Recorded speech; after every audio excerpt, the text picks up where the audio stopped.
എന്നാലും ആരായിരിക്കും അതെടുത്ത്? അവളുടെ തന്തയായിരിക്കും. ഫോൺ എടുത്തിട്ട് ആറാ നിന്നെ കാണണമെന്ന്. തന്തമാർക്ക് കേരളത്തിൽ റോളില്ല. അതിനെ എന്റെ തന്തയെടുത്തും പറയുന്ന കാര്യമാണ്. ഇപ്പൊ വരുമ്പോ ഞാൻ പറയും മോളെ കെട്ടിച്ചെന്നില്ലേ തൂക്കിയെടുത്തോണ്ടങ്ങ് പോകുന്നു. വരുന്നുണ്ട്. ചേട്ടനാന്ന് തോന്നുന്നല്ലേ? ചേട്ടന്മാർക്ക് കേരളത്തിൽ റോളുണ്ടോ? ചെറുതായിട്ട്. ഇവളുമായിട്ട് പ്രേമത്തിലായിട്ട് എത്ര ആളായടാ? 2 കൊല്ലോ? 2 മാസം ബ്രോ. നിന്റെ ഫോണിങ്ങെടുത്ത്. ബുദ്ധിമുട്ടാ. നീ ഇവളെ എത്ര തവണ മൊത്തത്തിൽ കണ്ടിട്ടുണ്ടാ? ഇന്നും കൂടെ ചേർത്ത് 1 വട്ടം. അപ്പൊ അതിന് മുമ്പോ ഇൻസ്റ്റാഗ്രാമത്തിൽ വീഡിയോ കോള്. പൂപ്പി എന്റെ മുമ്പിൽ അടിച്ചോണ്ടല്ലേ? പൂപ്പി നിന്നെ അടിച്ചാൽ ഇഷ്ടപ്പെട്ടില്ല.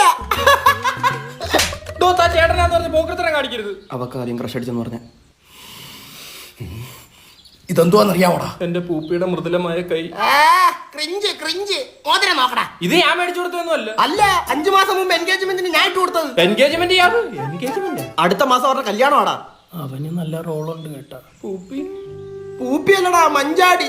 ഞാൻ ഈ കല്യാണത്തിൽ നിന്ന് മാറത്തില്ലേ? അയ്യോ ഞാൻ മാറി ബ്രോ. ഇടയ്ക്ക് വിളിക്കുമ്പോ എൻഗേജ്ഡ് ആവുന്നല്ലാതെ എൻഗേജ്മെന്റ് കഴിഞ്ഞാലും എനിക്ക് അറിഞ്ഞുകൂടായിരുന്നു. ആറ്റുനോറ്റൊരു കല്യാണം റെഡി ആയതാ ബ്രോ. വിവാഹത്തിന്റെ ഇടയ്ക്ക് വിഹിതം ഉണ്ടാക്കാൻ വരരുതേ. ആക്ച്വലി എനിക്കൊരു ക്രഷ് ഉള്ളവനോട്. എനിക്ക് സ്കോഷ് അടിച്ച് തന്നിട്ടല്ല അവന് നീ ക്രഷ് അടിച്ച് കൊടുക്കേണ്ടത്. കല്യാണം കുറിഞ്ഞ വാട്സപ്പ് ഇട്ടേക്കാം. ആ പരിസരത്ത് ഞാൻ കാണത്തില്ല. Thank you. വിളിക്കുമ്പോ സ്റ്റേഷനിലോട്ടൊന്ന് വരണം. പോലീസ് സ്റ്റേഷനിലോ? റെയിൽവേ സ്റ്റേഷനിൽ.